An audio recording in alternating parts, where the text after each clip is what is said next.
All right, guys, we are back again with the Pat Stedman podcast interview series. And we are with a man who needs no introduction at all. Alexander Cortes, fitness guru. How are you doing, Alexander? I'm good. What's up, Pat? Good to have you on. Everybody's very excited about this, obviously. Anytime you're going to be on something, everybody wants to be there. They want the energy. I appreciate that. I try to bring presence to the podcast or to the discussions, obviously. So we're going to talk about fitness, obviously, mostly today. Really talk about some of the things that you've been doing. You, of course, have a presence in the manosphere that really goes beyond fitness. Kind of, I would say, probably one of the founding figures. And one of the things that I've always found really interesting about your work is how you connect sort of ancient honor, Greek philosophy, etc., virtue with fitness. And and you also have the look with it too. Like you kind of mirror this Greco-Roman kind of ideal. So tell me about how that sort of philosophy has influenced your training, because your training programs are they're very, like, it's not to put disrespect on other people's stuff, it works, but there is this je ne sais quoi to it. There's something very intuitive about, but it's also scientific at the same time. It's like you come to these conclusions intuitively, and then there's the science that comes and backs up. So just kind of talk a little bit about that in your fitness journey to where you are right now. Yeah. So fitness, for context, fitness was never my intended career. My original career plan, my life plan, way back when, I wanted to be a professional ballet dancer. That didn't work out because of injury. I went into fitness as a hustle, just to do something that could make money, and paid more than minimum wage. But one of the reasons I was drawn to dance originally as a training practice, or just as a pursuit of artistry, was it required this sort of philosophical encapsulation of expressing yourself physically, but also dwelling on your work and assessing it and experience it on a very mental level as well. And that artistic experience, I took to it. It's something I enjoyed. It made me feel very alive. And then when I got into fitness, I'm like, okay, I'm going to be a personal trainer. I'm going to train people, and I'm going to use exercise. It sort of brought me back to childhood, honestly, where I was always a fan of superheroes. I was very much brought up on the heroic cycle, the idea of taking yourself from zero, from this mundane kind of world that you live in, and then becoming something aspirational. And at the same time, too, I was always very philosophical, where I like to study things. I have a scientific mind, and the science that was done 2,500 years ago, the science of Aristotle, where you make observations, you do experiments, you observe what you see, and then you try to extrapolate some truths about the world. And it's this very feedback-driven process. I just apply that to fitness. And the way most people think about fitness is just it's very exercise-driven. It's very linear, one-to-one. And it was very obvious to me from the beginning when I started training clients was that fitness, or people's health, that was a very holistic subject for them. It's how you treat your body, how you feel about yourself physically, how you show up in the world. That's a metaphor for how you live your entire life. So if you can act on the body, and to act on the body is to act on the mind. So if you can act on the body, you can act on the mind, you can change yourself. You have the power to change. And when I finally started writing programs, I'm like, okay, I'm going to offer online products, ebooks, PDFs, right? I think it surprised people that they were a lot more comprehensive in the not just the exercise information they cover, but the training philosophy behind them, and then how to think about training, how to think about the training experience, how to really become your own scientist, your own trainer. So a lot of it, all of that goes into them. Every time I write a program, which is why I don't think there's anything else like them on the market.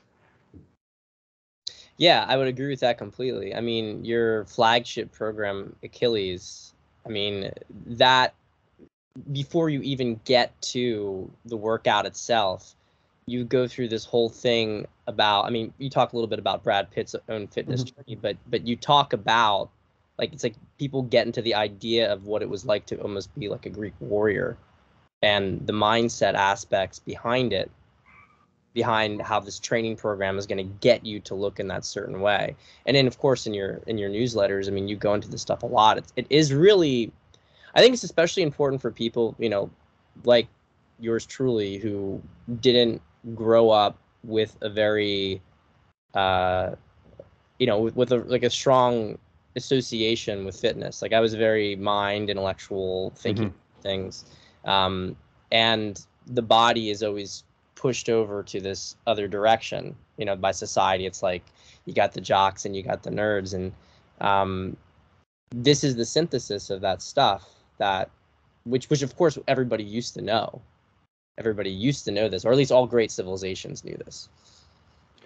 Yeah, well, that's that quote that I don't know who it's actually attributable to, but you know, make civil the mind and savage the body. You know, where, you know, for, you know, over the course of our lives, you know, people tend to, like you said, kind of go in two directions. They're either very cerebral, where they live in this world of ideas, of thoughts, and you know, that is what is most real to them. You know, to think, you know, to analyze, or to, you know, to dive into these intellectual topics. And you know, that has value, obviously, of course it does. And then you have people where they're very just kinesthetic. They're very physically driven. So I was always, I think, just very 50-50. I couldn't, you know, assign myself any particular direction. I loved idea-heavy philosophical stuff. I loved physical stuff. You know, like both things were immensely pleasurable for me, where it felt like very meaningful to, you know, to engage with either of them. So I really tried to combine them over the course of, you know, my career, you know, my life. Yeah, and then as I started, you know, marketing myself, I assumed, I'm like, okay, there have to be other people like me, where they have this mind-body balance. They want the duality, and they're looking for, you know, this type of content. They're looking for this kind of information or knowledge presented this way. So, you know, I've said this before, but like everything I write and make, it's sort of is written for myself first, and then I assume my audience, if they enjoy it, then we probably have something in common. You know, we're probably like-minded people, and it's a virtuous cycle. You know, like I've always been very grateful and appreciative of the audience I'm having to this day. Like it's an awesome, you know, it's an awesome group. It's an awesome fan club. You know, it's not a negative experience in any way. You know, having followers, having readers, having subscribers, etc.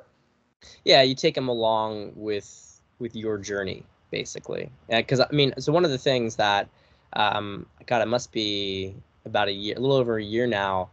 I don't remember the name of the program, but it was the one where you started to introduce a lot of the concepts of the knees over toes guy. Yes. And that was like absolutely life-changing for me. As whenever people talk about bodybuilding or you know, lifting, it's in this category, but you started to pull athleticism into, or I don't even know if athleticism's exactly the correct word, although obviously it helps athleticism, but it's this, it really was much more of like body maintenance, how to put on muscle while also, you know, not allowing yourself to become stiff process. And you took all these examples of, you know, like for instance, long jump, you know, people, basketball players, what kind of stuff did top athletes do? It was so different from what else is out there, and you integrated it with like a classic bodybuilding program, but that wasn't always what you put out there. That was part of your new. So how did you find out? How did you start to pull this stuff together? Yeah, so I'm a skeptical person by nature. You know, most of all myself. So I'm always trying to, you know, like self-assess and look at like, okay, what do I know? What do I think I know, believe in? And then what might I be wrong about? Yeah, in fitness, yeah, like I've talked about this a little bit before, but you know, we like to think of fitness as being this sort of staid topic where like there's nothing new under the sun, there's no innovation, nothing's changed. Like, yes, it's true. Like the human body hasn't changed of it itself in so many thousands of years. Yeah, no, it hasn't. Okay, but our fitness knowledge and understanding of movement, of biomechanics, of this long-term physical performance, of maintenance, of what actually makes someone objectively athletic on a, you know, molecular, biological, material level, that knowledge is evolving all the time. It is. Like, you know, the fitness industry today is very ahead of where it was, you know, 40 years ago, 100 years ago. You know, that said, it doesn't mean that bad ideas or incorrect ideas don't take hold. You know, so with myself, I'm always trying to assess, like, you know, based upon my own body and then, you know, training people and having all this feedback, I'm like, okay, what are my blind spots? What am I missing? What might be untrue? What have I been doing that could be improved upon. And what changed a lot for me in the past few years was 2020, COVID happens. Okay, lockdowns happen. It's a whole different topic, but it happens. I was in Thailand. I start getting into Muay Thai, so traditional Thai boxing. I get a really good instructor, former Golden Age champion, Sagat. And I realized watching Thais train, they don't do anything that's traditional strength and conditioning. They're not lifting weights. Mm-hmm. They're not picking the barbell. If they do any kind of lifting at all, it's doing sloppy bicep curls, some lateral raises. Maybe they'll do pull-ups to help their clinch. It's not taken seriously. That's not the primary focus of training, obviously. To get better at their sport, which is fighting, they fight. They skill drill constantly, 24/7. Everything's based upon movement fundamentals, and they have incredible longevity. You will have guys who start fighting when they're 8 years old. By the time they're 20, they've had hundreds of fights. A lot of times they'll retire in their mid to late 20s, but we're talking about 200, 300 plus individual professional fights over the course of so many years. That's unheard of in the Western world. But most boxers retire after maybe 10, 20 fights. If you've had more than 40 fights, that's a lot of fights. Yeah. And these guys, they're putting their body through a gauntlet. And of course, there's punches, there's kicks, there's elbows. It's different from boxing. There's less head trauma. You could say, okay. But I'm like, how do you survive doing this for 10, 15, 20 years and not have any serious injuries? Not be punch drunk and to move so fluidly, move so well. They're incredible athletes. So I was like, okay, what are they doing and what are they not doing? I'm like, okay, they're not lifting heavy. That's obvious. They're doing this very rhythmic, fascially driven, explosive, kind of movement. And so I'm kind of I'm watching that and I'm realizing okay, you really don't need to lift weights basically to be athletic at all. You don't. It's a fallacy. Do you need to lift weights to be a good athlete? No. If you're weak and you need to get stronger, lifting weights will help, but it won't make you athletic.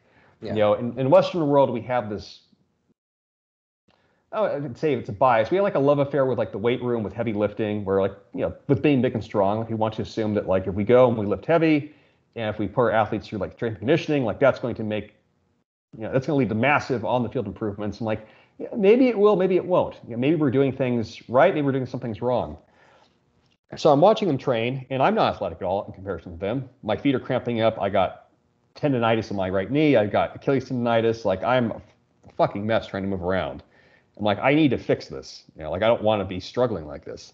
So I basically dropped all lifting for a year. All I did was calisthenics. I was doing, trying to jump rope, trying to, train like the Thais do. And at the same time, I started looking for people in the fitness world who's questioning the paradigms, who's questioning the narrative, right? And it so happened that I found Ben Patrick around that time, where he was this guy who.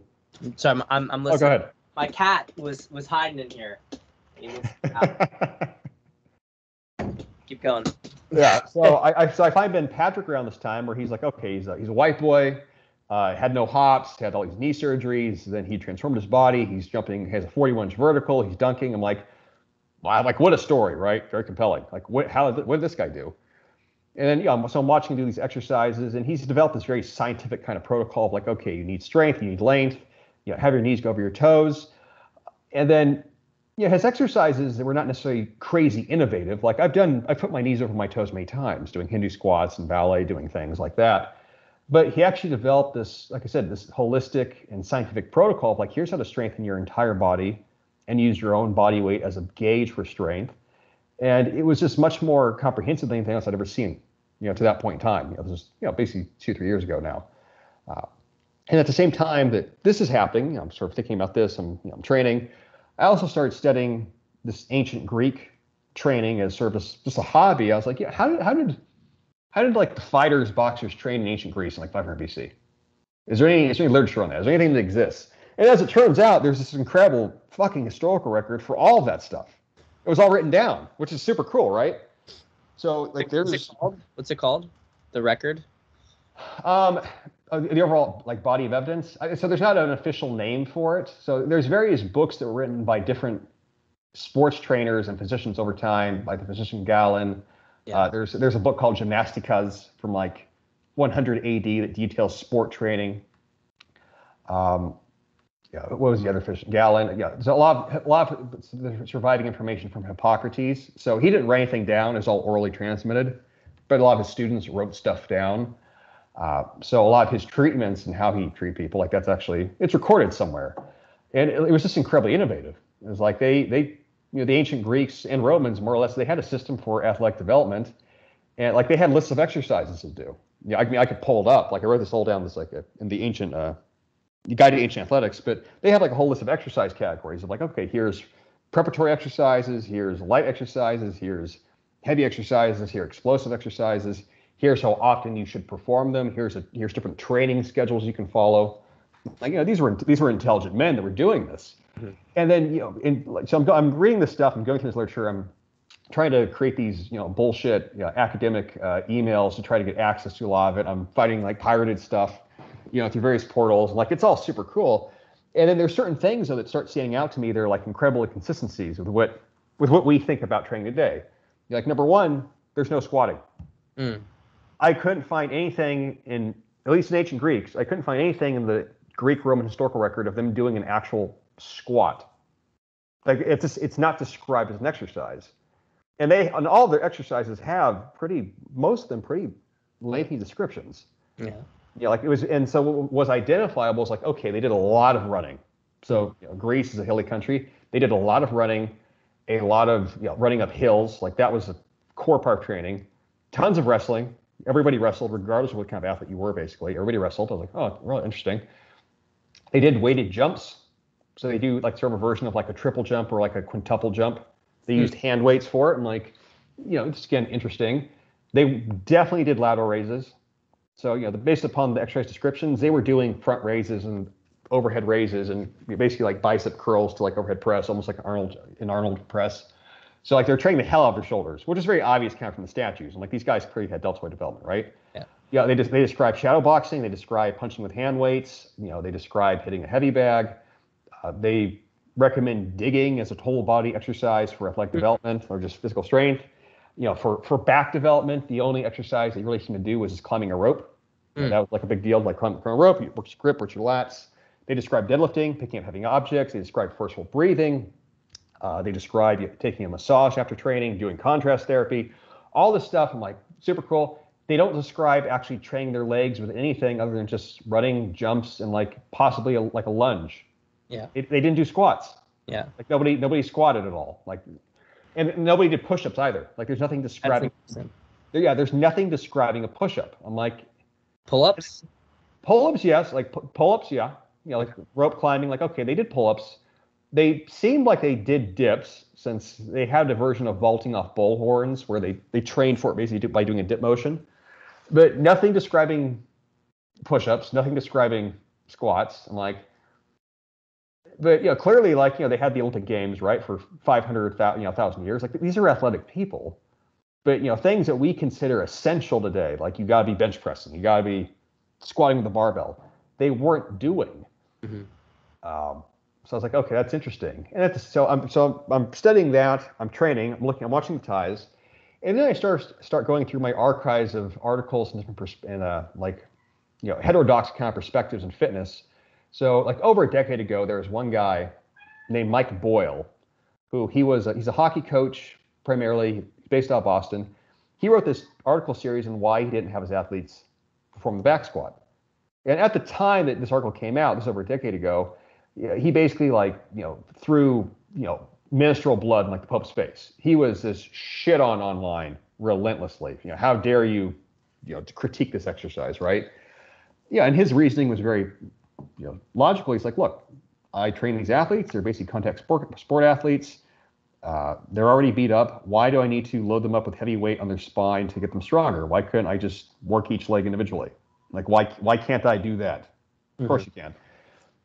So at the time, it was an unpopular perspective because powerlifting really dominated the training paradigm in like the late 2000s, around 2010.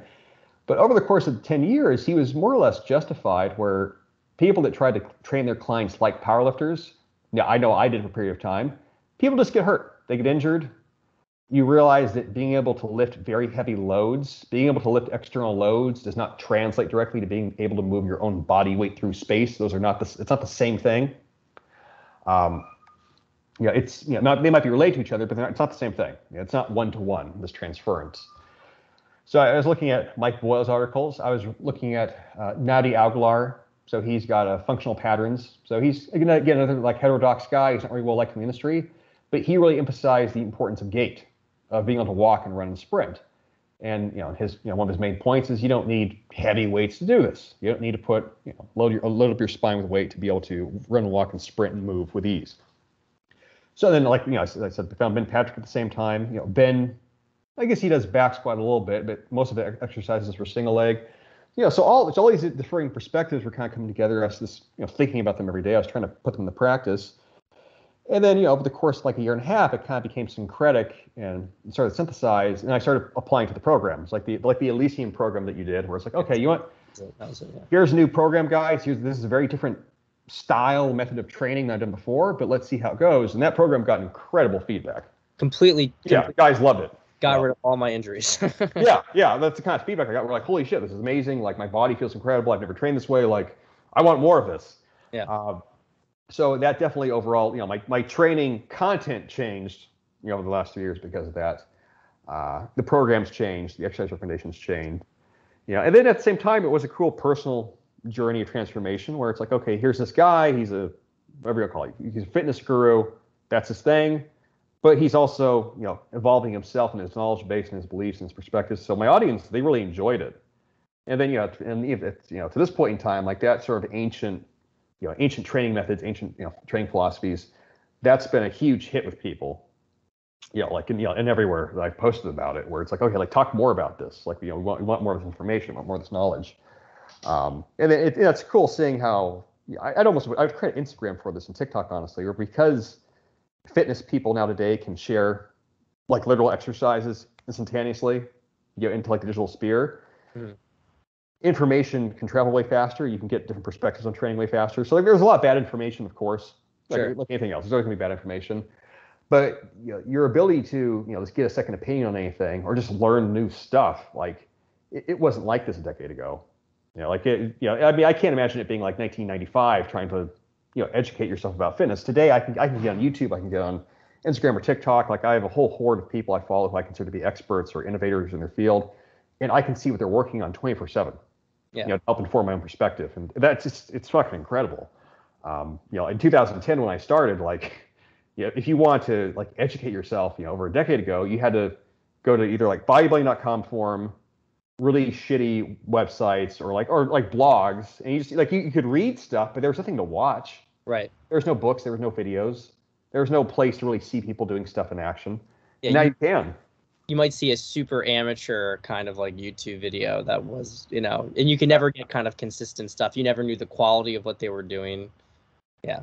Just one of the things I think that's so powerful about the connection with the ancient world, though, is that where we are right now as a society, we're super uprooted. There's a real disconnect from like a civilizational lineage. And there's a lack of aspirational figures. So I think, while it's obviously you want to look good, right? Nothing wrong with looking good. But I think a lot of guys, it doesn't do it for the soul. It doesn't do it for the spirit. It's a nice thing to be able to get in shape but it honors yourself in a certain way. But when you think, like, you go in, especially if you have somewhat of a historical perspective and you can connect yourself kind of in the lineage of some, Greek god or some, or like Achilles, right? Some sort of heroic figure. It's like there's so much more of a purpose to it. And then you start to integrate that with, or I think is another connection between the Muay Thai and the fact that when you look at all these Greeks, they were training, what were they doing? Well, they're doing practical things. Climbing rope, okay, if you were a sailor, you're going to have to be able to do that kind of stuff. Everything was practical, and it was designed for combat, for war, on a fundamental level. I mean, okay, you know how to punch, you know how to swing a sword, but most fights end on the ground. You can imagine, like, in these ancient battles, they've got some light degree of armor on because that was standard for the time period. Yes. And they're going to be in some, first it's spears, javelins, and then they're in some degree of hand-to-hand combat. But you get in those close quarters, if the lines get compressed, you're not even like able to even swing. You just get to the point where you guys are grabbing onto each other. There's weight behind you. You fall into the ground. I mean, wrestling was like one of the most key things. And so I think when guys do these, these kind of exercises and stuff, there's also a linkage to that world, and to actually being, practical fitness in the essence of what it is to be a man. There's this primordial kind of instinct that arises when you put people into high stress, combative type situations, or training. It's very cliche, but it shows you what you're made out of. Like, okay, do you actually have grit? Do you have courage? Can you handle tension? Can you handle anxiety? Can you handle stress? Can you handle uncertainty? Because if you're trying to fight another man, any kind of setting like that, that's what that is. You don't know what he's going to do. He doesn't know what you're going to do. You're going to have to be paying attention, 100% present in the moment. Nothing else exists. If you want to come out of that situation alive, or not getting knocked out, not getting knocked down, or not getting hit, or not getting taken down, there's no room to let your mind wander at all. It reveals to you what is real. What is real is physical. There's no substitution for that. And so, for someone that, bodybuilding is great. Every guy likes to bodybuild. We like seeing guys who are muscular. It's of course, it's just a very natural male instinct to be impressed by, sort of that appearance of, physical form. But it's definitely removed from, the practical usage of what are your muscles for? What is your strength for? I spent a lot of years trying to pseudo bodybuild. I don't have good bodybuilding genetics at all. I have good aesthetic genetics, not good bodybuilding genetics. But that's kind of where I was wandering in my late 20s. Part of my motivation for ending up in Thailand, where I'm I got to this stage around 27, 28, where what am I training for? I'm not dancing. I'm working out, obviously. I'm lifting weights. I want to look good. The appeal of when I was 15, I wanted to look good to get girls, which totally worked, right? When I was 15, I was I want muscles so girls will like me. And then I went and worked out for a couple months. I'm got female attention. Yes, I fulfilled the goal. This works. 15 years later though, I'm this is I know this is boring. Why am I here half the time? Actually, part of it was just automatic. It's one of those habits. It's a thing I do. I go to the gym. But it had lost, some of its excitement. So getting into the combat sports scene like that just sort of brought it all back. And then, on a personal level, for just personal growth, mental growth, that's been amazing. I encourage every guy now. That's my cliched answer of hey, Alexander, Ajak, I have anxiety, or I'm struggling with self-esteem, courage, confidence. I want to push myself in life. What should I do? I'm you should join a boxing gym. Yeah. And also lift weights, but you should join a boxing gym and go do that for 6 months. And whether you stick with it or not, those 6 months will positively change your life. You'll be a different man at the end of 6 months. So, do you recommend? I mean, given this evolution you've gone through, do you feel if a guy, is it sufficient for a guy to just do some sort of boxing or martial arts, or do you think that most guys should also do bodybuilding? Is it an either or? I don't think it's an either or at all. Because most guys, unless you want to seriously be one thing, I want to be a pro fighter. Okay, cool, you could do that. The lifting weights is going to be secondary to that goal. Or I want to be a professional bodybuilder. Okay, obviously doing jiu-jitsu is not going to be a priority for you if you're trying to be a professional bodybuilder. But for any man, men, I was like to say, men are multidimensional. You can mix the two, 100%. Mm-hmm. You can go lift 3 or 4 days a week. You can go do a combat sport, whether it be boxing or Muay Thai or judo or jiu-jitsu or whatever, something else. You can go do that 3 or 4 days a week, and they integrate pretty much fine. It only becomes an issue if you are doing 10 plus hours a week of one thing while also trying to do another thing. You're not going to have excellence on both fronts. You'd have to prioritize. But for most guys, where basically you just want an impassioned hobby, you're going to be a hobbyist. Do both. Whether it's 1 day a week of one, and 4 days a week of another. Yeah, I posted about this a while back where I'm not doing jiu-jitsu now, but like I realized like so many years ago, I'm like, man, if I had stuck to doing jiu-jitsu back in 2011 just once a week over 10 years, right? I probably would have had like a purple belt by now. Like you don't underestimate the consistency of you know they don't underestimate the consistency of like 1 hour of practice. If you did something 1 hour a week for the rest of your life, you're going to get good eventually. Yeah. It might take a while, but you'll be good. And it will add to you. Is there some combat sport that you feel impartial to, that you feel like, develops men more comprehensively than others?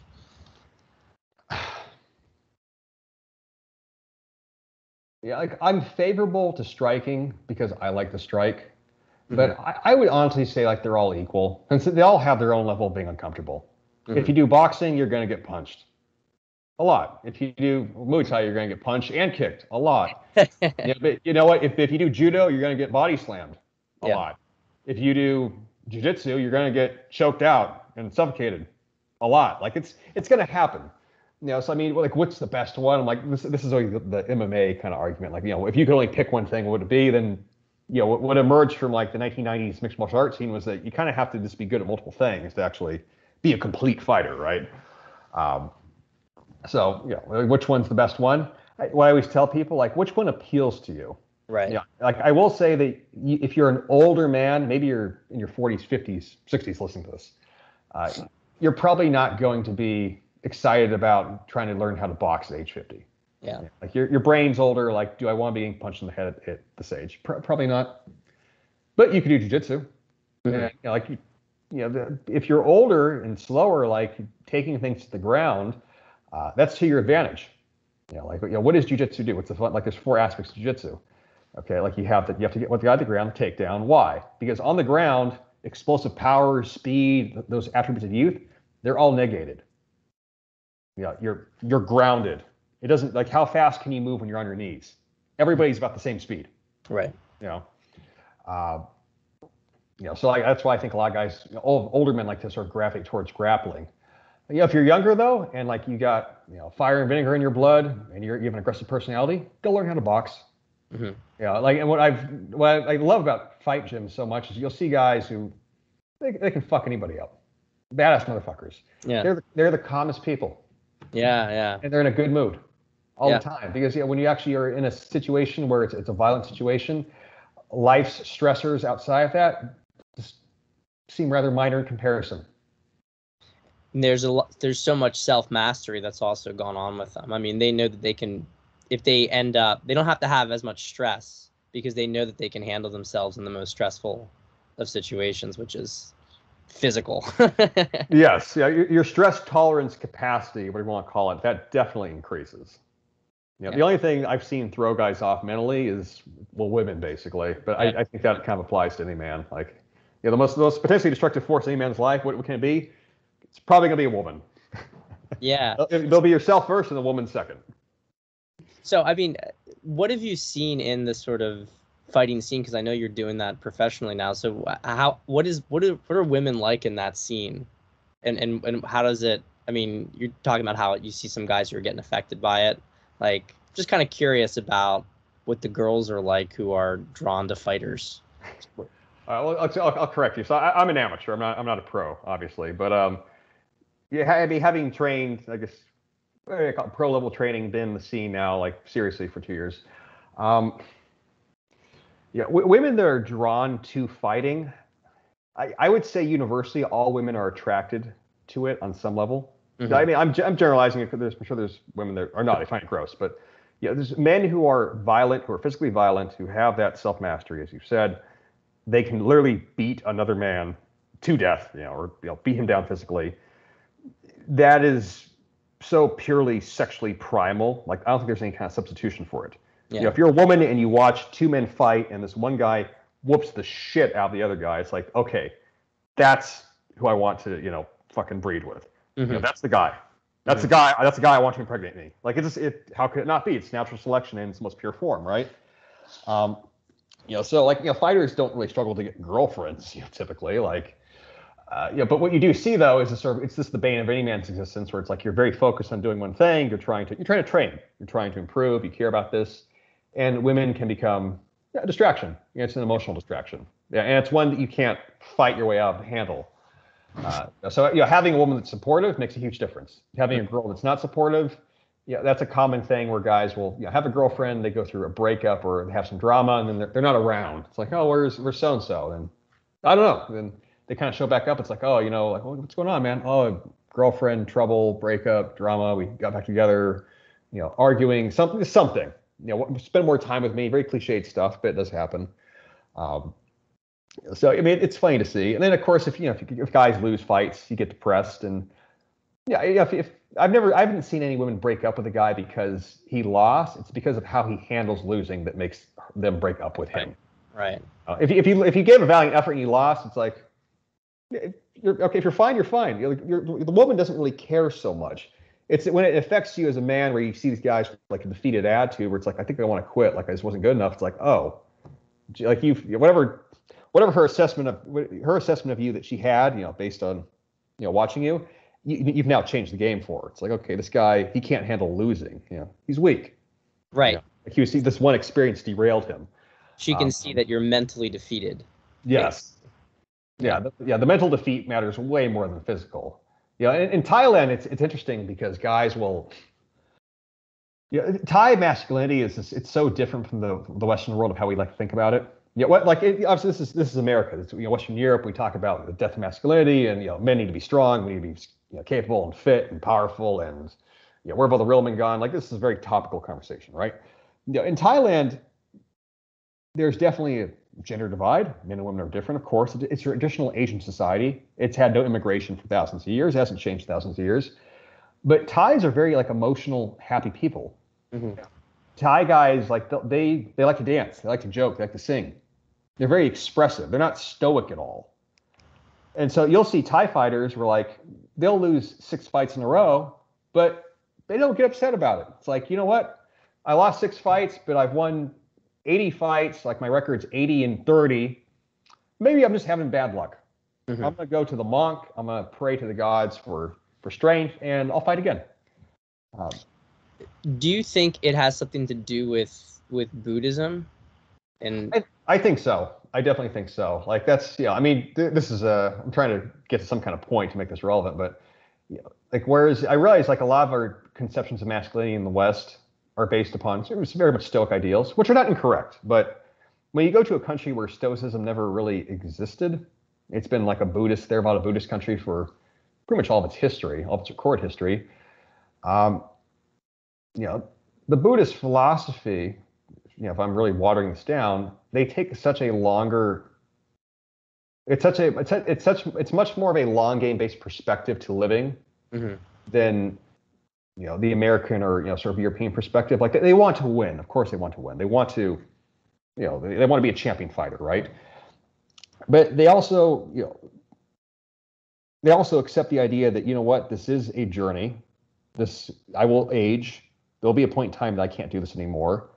And, for them, Muay Thai is a very spiritual experience. They're literally acting out their culture's ideals as to what a warrior is. Not just a warrior, but as to what a warrior is, as to what honor is, as to what, battling against odds are. They're embodying courage. They're embodying their traditions. They're, literally living out the, sort of the heroic life cycle. They're their cultural figures. So it has all this meaning to them. This goes beyond being an athlete and wanting to win the fight. Mm-hmm. It's all these different things. So when they win, and they're happy. When they lose, okay, they lost, but they're still okay, and they'll come back. And you'll see guys, they've had 300 fights, and they've had 50 losses. They might if you look at the course of their career, they probably lost every maybe 4th or 5th fight they had, but they just kept going because their heart was strong. And when they talk about the fighting spirit, they don't reference the mind too much. And I'm really roughly translating kind of what I learned from Sagat, where sure. There's mind games to fighting, of course. It's an intellectual sport. You have to be intelligent, you have to watch and observe and be immersed in the experience. But what drives you is not your mind, but it's your heart. Right. And when your heart gets weak, that's when you lose your fighting spirit. Mm-hmm. And that's what they'll tell guys when they lose, is so long as your heart is strong, you're still a fighter. But if your heart's not strong, then now you're not strong in the ring. You can't be strong now. and you'll lose. And like this now, you should no longer do this. It's like it's time for you to stop. Yeah. So yeah, and I think about that a lot in comparison to Western life, honestly, where you know, we have this love of victory culture, perhaps as we should. We don't handle losing very well. No. And on a long enough timeline, if you fight enough times, you probably will, in fact, be a winner. If you push yourself to fight, versus being discouraged a few times and quitting something. I guess it wasn't for me. It's like it's for you so long as you do it. Mm-hmm. Yeah, kind of tying this in with the prior conversation about women who are drawn to these kind of men. I mean, so obviously there is this base female desire for a violent man. All sorts of reasons for that. But is there also this component where, I mean, it sounds like a lot of women are also drawn to the dedication that a guy has to the craft. It's not just the fact that he's violent. It is this heart. It's like the purpose kind of thing. Like she can see that this guy in fighting, there is some broader mission, some broader purpose, even if it is just sort of self-transcendence that she's really drawn to in the man. And do you see the difference between this with guys in that area? I mean, do you see like these, like, I'm not facing this very well, but I'm really curious about the different, like, do you see lower resolution relationships between a woman and a fighter and like way higher resolution ones? Like, no, that's an interesting question. It's an interesting thing to look at. I mean, I know a lot of fighters now, and most, I would say most, but certainly a good percentage of fighters, guys, especially as they get older, because the sport itself requires so much dedication, they prioritize loyalty, and they prioritize being loyal. That really means something to them. Mm-hmm. Some of the best champion, fighters I've known, trained with or been coached by, like they're incredibly dedicated to their relationships. Like why? It's just how they live their life. They wouldn't be who they were if they were, superficial about how they attach themselves to people. Yeah, and women, it's made me realize, women are very hypomanic. Like women are drawn to novelty. Well, like, this is kind of like one of the afflictions of being female, right? Like you hear other opinions, you hear new ideas.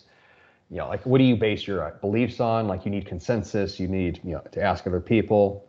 Yet women have a very hard time orienting themselves with their own agency. Versus for guys who are fighters, like you are dedicated to one thing and one thing only, and that is what drives your whole life. And that's something very stable for a woman to attach herself to. Maybe you're not around a whole lot. Maybe you're not always going to have that physical presence of being with her all the time. But she knows what you're about. She knows what you care about. She knows what gives meaning to your life, and that's very reliable. So yeah, I mean it's 50-50. Like I've seen some really amazing relationships where it's like, wow, this like what a cool couple, mm-hmm. right? Like this guy's a fighter. He has his girlfriend. Like they love each other. It's like she supports him. He supports her. Like very cool. Yeah, and then I've also seen guys where they're really good at fighting and they can't manage a relationship to save their life. Right. And and women are just a distraction. So the metaphor doesn't always hold. Right, because the way I was looking at it, like you even look in the military to a certain extent. You have some women who will marry, who are like the military wives, and they are really like they're like queens. They're mm-hmm. like whatever her name is in Sparta, who you could hold down the fort, so to speak. Yeah. Question, super loyal. And then you have like dramatic whores. and it's like they're drawn to the man who's kind of violent, but it's almost like part of their, maybe the guy himself doesn't really have deeper emotional grounding, but mm-hmm. It's almost like she's drawn to the fact that he's violent because she's dramatic and there's some action here, so let me mm-hmm. just get in with the action. It tends to end very faithfully. Yeah, that's a good comparison. Like, so I mean, this is the funny thing about fight gyms, where it's probably changed the last so many decades. Where I'm sure, like in 1990, there were no girls in fight gyms. Mm-hmm. It's just a male environment, right? It's still a male environment. But now, if you go to a lot of gyms, even in Thailand, you go to gyms like now there's women that do Muay Thai. Like there's women now in fight gyms, and they go there. Like, do they really want to be fighters? Maybe. But a lot of women do go there because they want to be around men. Yeah, and like this is like a running joke. Like I won't say this publicly because it's disparaging, but I'm like, if you're a girl that's like a 5, but you want to get like infinite male attention, go join a fight gym. Yeah. Okay, because a five in a fight gym is like a fight gym 10. You will get unlimited, endless male attention from every dude.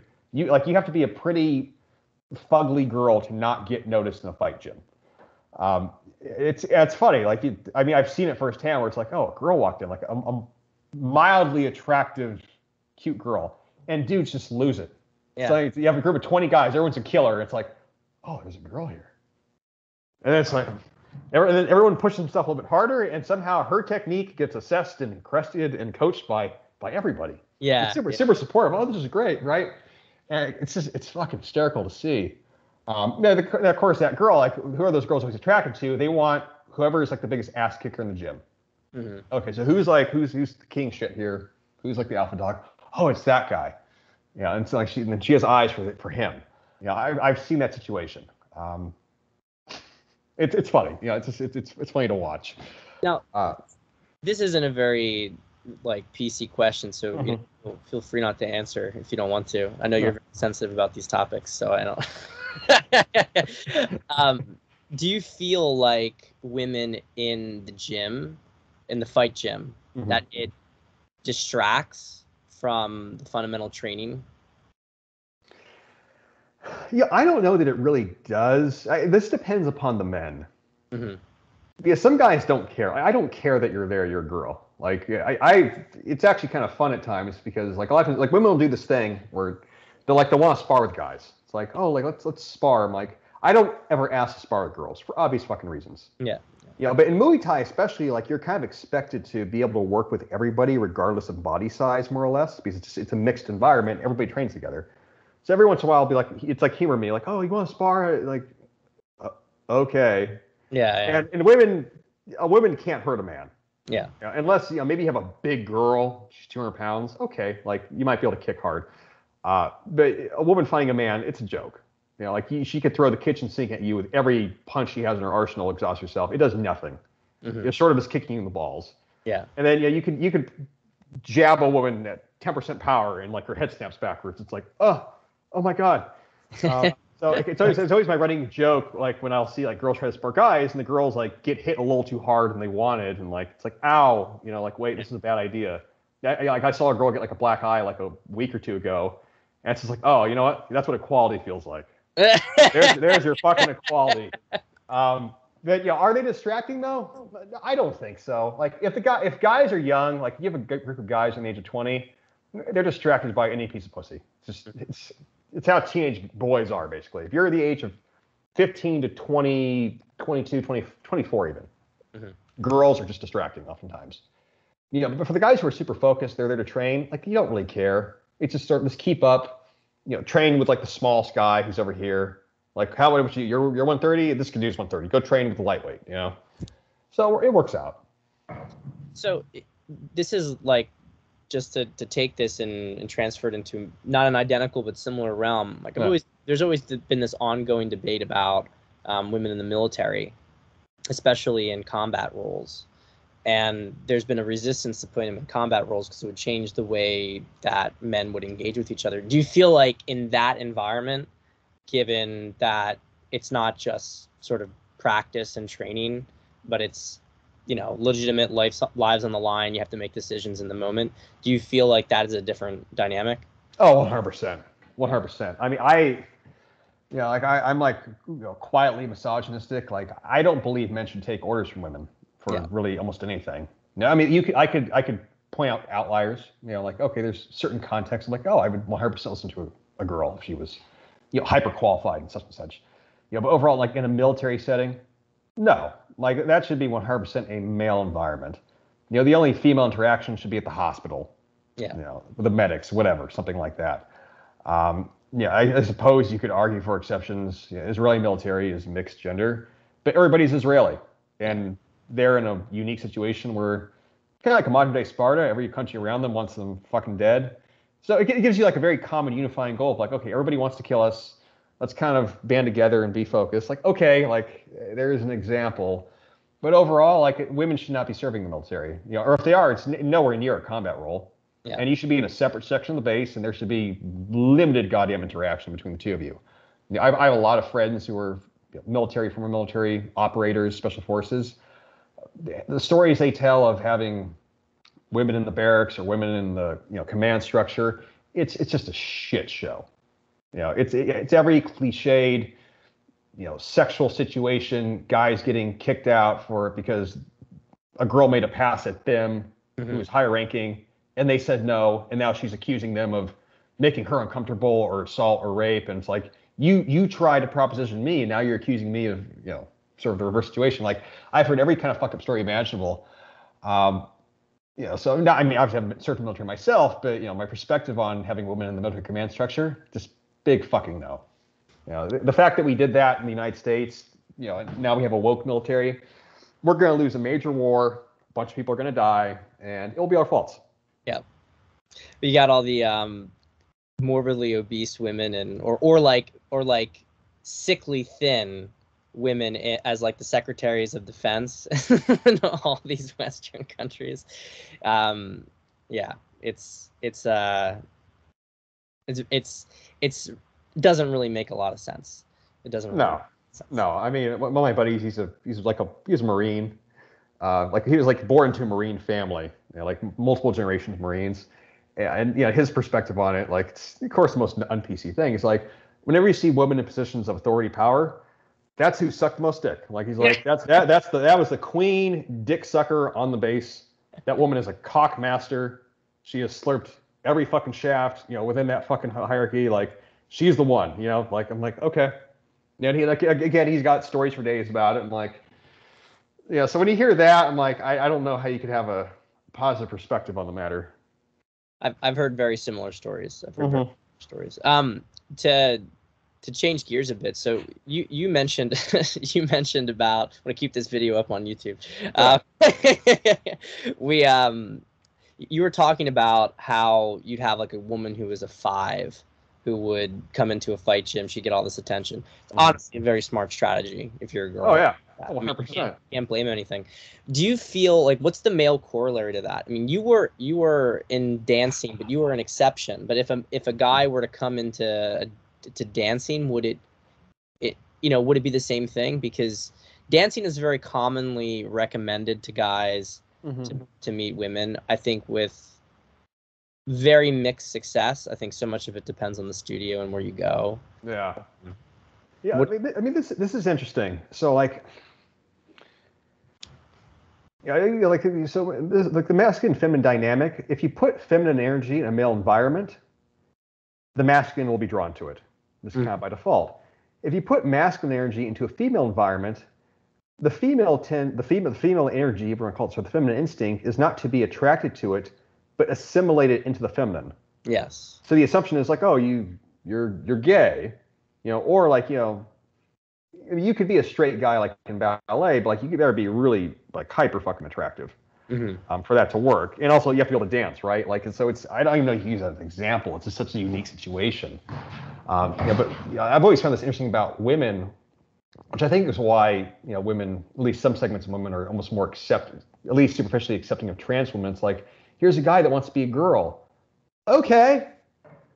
Whereas, men, there's this much more logical incongruence of like, you're not a man, you're a girl. Like, you're not going to, like, what the fuck is a trans man? Like, you don't have dick and balls. Like, this makes no sense at all.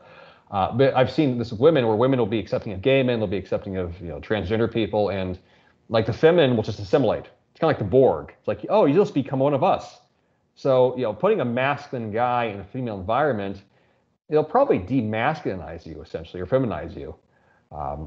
As a dating strategy, though, like if you're a guy and you want, there's a higher ratio of like, where can I go where there's less dudes? Dancing could work. This is a common thing for like dance studios where it's like, okay, we teach salsa or partner dancing, and it's always girls who want to learn. There's not enough men. Yeah, that could work. Like if you're an attractive guy and you actually can dance, like you have some movement ability, go try it out. For sure. If you lack the social skills to be likable, though, like no one's going to want to dance with you. Yeah. And I also say, dancing is interesting because it's kind of become this more feminized thing, but that's it really shouldn't be that way, should it? I mean, dancing was always like men and women would always dance together. It was a common thing. Like my wife's from Eastern Yeah, Europe. Everybody knew how to dance. everybody dances. Yeah, everybody dances. So I mean, did what happened at what point? They're like, oh, it's gay to dance. So I think I don't know how this all developed, Yeah. Hey, but I wondered this myself for years. I know dance history pretty well. So in a social setting, like let's say like a not so much an artistic one, a social one, men and women have been dancing for thousands of years. It's old human history. Even in a war setting, like dances of war, or sort of cultural traditions, reenactments of war that incorporate dance, music, costume. Like that's part of a lot of cultures. mhm. Not just print ones. A lot of cultures do that. Even in Muay Thai, you start the fight with a dance. Like music. So Muay Thai is fought to music. Hmm. So there's music that's played on traditional Thai instruments, and you start the fight with this formalized structured dance, and you're supposed to make it kind of like give it some personality, like whether the men and also the women obviously, and it's supposed to look flashy and kind of peacocky, and you put your style into it. So no one would ever call dancing gay Yeah. there at all. Like, it's almost like this weirdly American thing, honestly, of like, oh, it's gay to dance. I'm like, I don't know where that started, honestly. And I've tried to analyze it, like what's like the socio ethnic origins of this. Like, I don't know. Yeah, I do think there is something to the idea, like the liberal critique that conservative culture, at least in the U.S., is like anti-artistry and sort of anti-innovation, anti-creativity. There's some truth to that. Hmm. Like I never got criticized by anyone. I guess you could say like in sort of like the dance world is like, oh, this is very queer for you to dance. When I was younger, like in high school, like I knew there was people that thought it was really fucking faggoty to like want to dance. They didn't say it to my face, but I heard kind of through the grapevine, which I didn't give a shit. But like, why is that? Why is that a criticism of men wanting to, sort of use their body to express themselves in an artistic way? I don't know. Because at the same time, most art is masculine. Hmm. You go look at any great artistic shit, anything, whether it's painting or sculpture, or architecture. It's like, who did this? Men did this. Men like to make beautiful things. Even dance itself, like ballet itself, like that was a formalized court dance. It's French in origin, right? Um, most dancing in the day, if you're like in Eastern Europe or in South America, it's both genders love to dance. I remember going to Mexico as a teenager, like you'd be a fucking weirdo if you didn't want to dance. Everybody dances. Like it's fun. Why would you not want to do this? It's only in America where we have this aversion to dancing, and why is that? I don't know. Americans are strangely stuck up about odd things sometimes. But it something happened at one point because it didn't even Yeah. be a thing in America. I mean, everyone danced in America too, but it's like at some point, and I think it was predominantly with our generation, maybe Gen X, Hmm. but you started to get this like, oh, it's not cool to dance. I'm not going to learn how to dance, and it was some sort of you look at it and you look at the anxiety that also started to come in to the culture, and I almost see it as some sort of like male defense mechanism. Like it's an expression of their inability to relate to the feminine at all. Hmm. Because dancing, you even as a man, you do have to tap into some of that energy. Okay, you have a certain you're leading maybe the dance because that's how men tend to do it in Yeah. dance. But you have to still flow with things. You have to move with things. You have to have a comfort with handling the feminine. And I think there's no I don't know exactly how it started, if it was an unconscious process or whether it was like marketed onto men in some way. But I don't think it's a surprise that less and less and less and less men dancing has correlated with less and less and less and less men being able to attract and interact with women. Like it's passive. Like not wanting to dance, not wanting to move. Like, what are you avoiding? You're avoiding. I'm gonna say you're avoiding conflict. Like you're avoiding tension.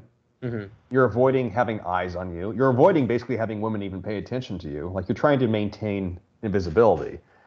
Yeah, like that's a good point. Like the common female complaint today that guys are bitchified and passive aggressive and don't express themselves honestly and struggle to relate to women in a masculine way.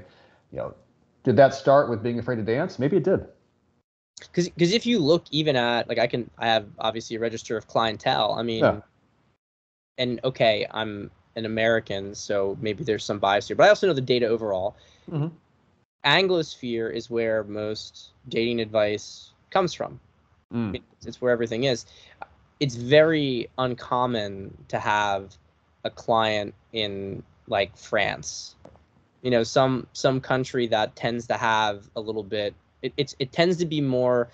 If I can think about it, like, it's countries that don't have any sort of tradition with dancing, by and large. Mm. And I'm not. There's obviously not. I'm not going to claim about one-to-one correlation here or anything. Yeah. But it's always the countries that have more of, like, the men are more closed off. Like, it's going to be Northern Europe. It's going to be England. It's going to be America, Canada. It's not going to be Latin America so much. It's not going to be France. It's not going to be Poland. It's not going to be Russia. Because, I mean, Slavic countries still dance. Yeah. Yeah, that's really interesting. Yeah, I wish I had an answer for you. Like, yeah, I've wondered about that, like I said, for a long time myself, but I've never been able to pinpoint any reason. Like, what was there some decade that changed in the culture where, I don't know, like something became, sort of like masculine adverse, or like men became adverse to it. Um, yeah, like dance in the 20th century, it's gone through a lot of evolutions, and it's always been somewhat political too. Like, obviously art is always political inherently, just the way of expression. So I mean, maybe at some point, at least academically, dance became very female dominant. Going from like the 1960s, 70s onward, there's not too many male choreographers today anymore. It's mostly just, especially in academia, it's almost all women. Maybe something changed. Yeah, something clearly changed. Yeah. Yeah. The other thing I just kind of want to return to is when you were talking about it. This is a really, really good point. When you were talking about how when men go into a feminine space, the feminine sort of subsumes them into it. And what you see, of course, is that you have a club that, men only club. Women want to get into it. They get into it, and then then the men leave. Maybe they go start another club. The women are like, I want to go there too. It becomes, it is kind of like whack-a-mole thing very often. Yeah. I'm part of a male-only Scottish Heritage Society, St. Andrew Society, Philadelphia. Only the Philadelphia branch, to my knowledge, is still only all male. Goes back to 1767. Well, honestly, I mean, look, it is a really nice. It's a different energy. Like, I don't mind. I know you don't either. None of us, we don't mind mixed spaces. I think it's great that men and women do interact with each other, but we also need to have spaces where we don't interact with each other. We're like different. There's a different energy that goes on. And every so often you'll have some women who will be like, well, we should be able to let in. Why don't you let? But you know what? We are the healthiest chapter in the entire country. To the extent that other organizations are trying to figure out, well, what's going right with you guys? And I don't want to tell them, Yeah.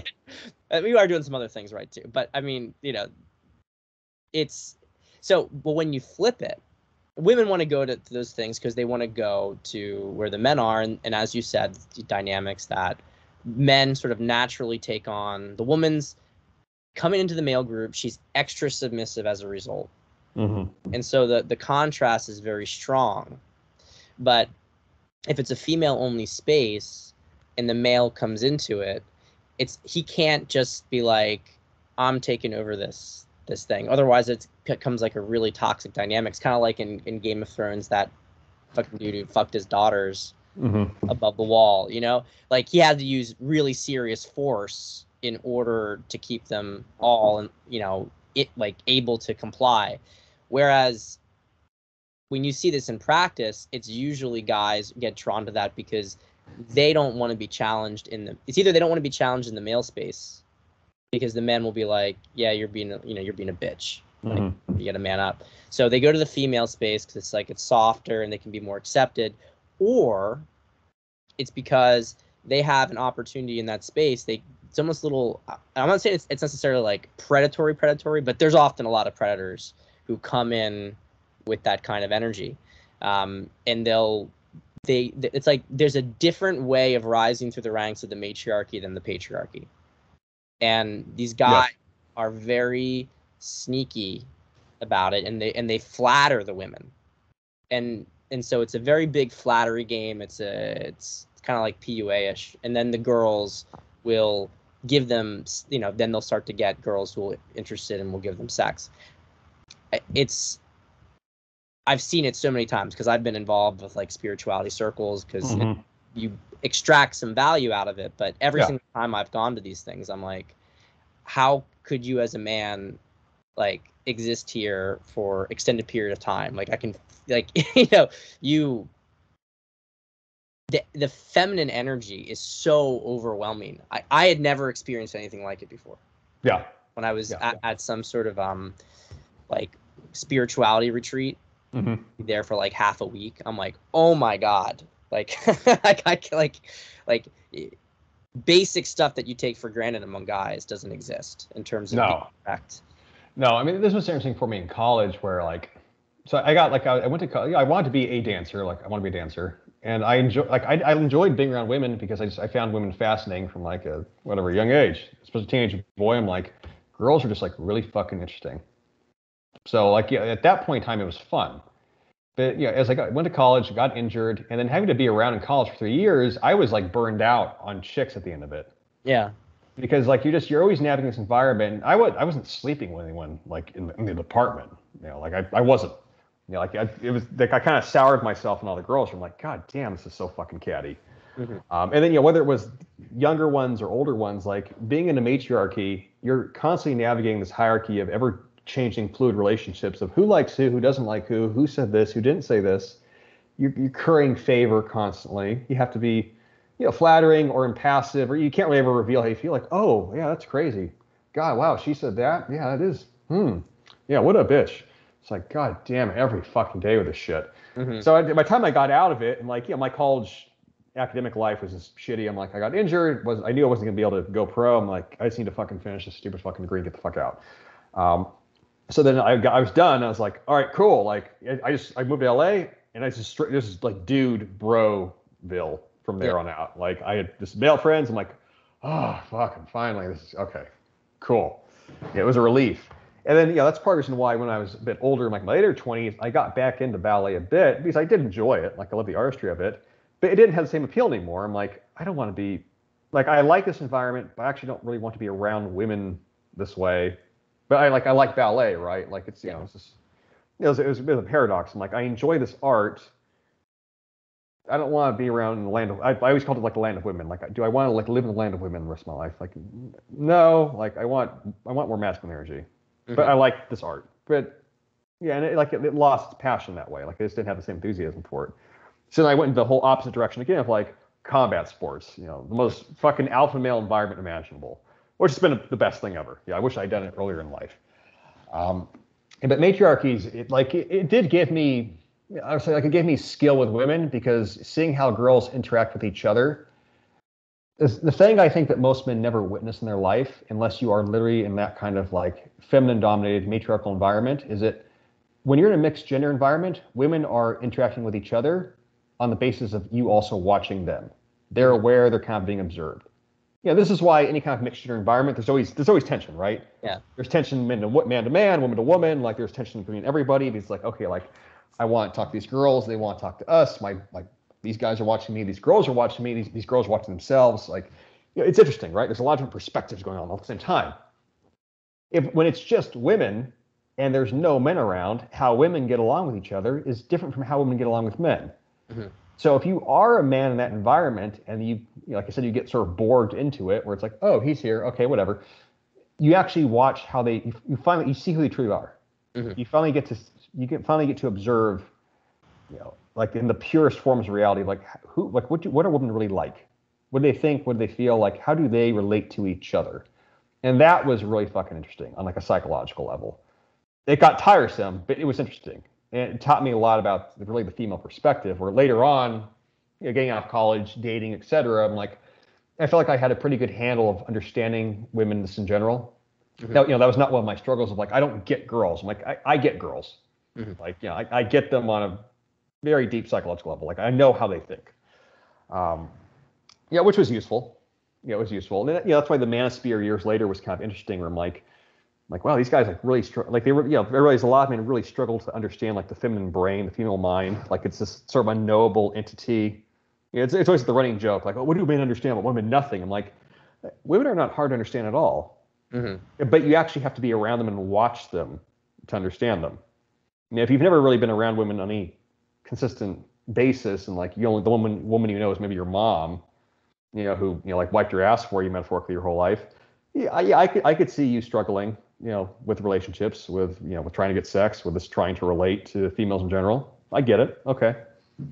Yeah, I mean, one of the kind of classic, basic ways to get guys to think about how they should flirt with women, like they don't know how to go to talk to a girl. No. So how would you talk to your bratty little sister? Like there is like guys who had sisters, who had especially younger sisters or younger cousins, they have a little bit more of a natural instinct for that. If you've grown up around women, if you've been exposed to women in environments who are your peers or younger, even older is fine too, but you start to see this and you start to develop, dynamic. Those guys always have it easier. Whereas the guys who are only in, let's say, masculine space, women are like a completely different species. And I've noticed, and this kind of brings it full circle to another point, with military guys, a lot of military guys really struggle with women. And it's kind of surprising because you're like, well, they're the warrior, but they have terrible taste in women by and large. And they tend to get eaten alive all the time because everything is like, I got to go forward like a man, and then the woman like, slinks away, and they don't understand, like, well, why would she do that? I was just straightforward and I did this. They don't get it. They don't. And so you being around a bunch of dancers and seeing the daily routine of fake compliments and drama. It was useful. It was definitely useful. I mean, this one of the things I've realized with the reason why a lot of men struggle with women, as you're saying, like you could be a hyper masculine guy. That doesn't mean you have an understanding of how your masculinity contrasts with the feminine. Yes. What women are attracted to, by and large, in men is that men are different from women. Mm-hmm. We think differently. We act differently. Whether it be because we're more honest, or whether it be because our energy is more infectious, or whether it be because we can be more aggressive or more impulsive or funner or more certain. Like women like nerds oftentimes. She's found this guy's super obsessed. He's so into this, like this thing. Like there's lots of male behaviors. Men are oftentimes unaware of all the behaviors that we do that women find attractive. Like they just like we can't see it. A lot of guys, they can't see it. So men, this is always like my kind of joke about the red pill. Like men try to relate to women like they're men, which doesn't obviously work. This relational interaction of like, oh, maybe you're something like me, like without realizing you're doing it, which this drive girls away. Or you try to be more like the woman, which is in a way kind of logical. It's like, okay, like this isn't working. Let me try to talk to her more like how she is somehow. Like I'll kind of morph my communication style, which women also don't like because women don't want to interact with a man who also is feminized. Yeah. So it's like, well, what makes you attractive then? What makes you attractive is the contrast and playing off that contrast and having fun with it, honestly, having it be playful. That's where tension comes from. That's where chemistry comes from. If you don't do that, where you treat her like a dude, or you try to act like a girl to understand the girl, you're gonna fucking struggle, or you're just gonna be manipulated. And Jody's gonna be bigging out your girl while you're overseas. What I find so fuck Jody. I first time I fucking heard that, I don't know when it was. Like it was a buddy of mine.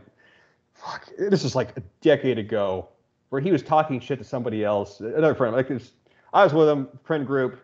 A couple of guys had served, and one of the guys he'd gotten, his relationship hadn't worked out, and somehow some friction argument started. It was like, yeah, well, you were fucking Iraq. Jody was fucking begging your girl out. I'm like, who the fuck's Jody? Like it caused a fight, right? I'm like, and later on, I'm like, who the fuck's Jody? It's like, oh, we don't know. Jody's just made up. Jody's the mythical, like, relationship buster in the military that you refer to. Like, if your girl cheats, it was with fucking Jody. I'm like, why Jody though? Isn't Jody like a female name? No. No. Okay, No. Jody. Cool. Jody. Yeah. One of the things I find so interesting is that the guys who, so if you have a guy who's there's a balance here, obviously, because you need to have the male space, you need to have the female space, you need to have exposure to both sexes, but also enough exposure to men, enough exposure to women, so that you're not autistic with them, and you know are able to deal with some of the emotional flow, and then enough time with men that you don't get subsumed by the women. But what's interesting is that if you have a boy who was raised by a single mother, aside from the higher likelihood that he's going to be like a criminal and all sorts of other problems, what's interesting is that boys who have a way too close of a relationship with their mother are either super nice guy, or they're extraordinary seducers, because they learned how to game the matriarchy, basically. Mm-hmm. And I think this is something that a lot of I wish it had more crystallization in the manosphere, that people talked about it more explicitly, because you can be successful with women taking the patriarchal route or the matriarchal route.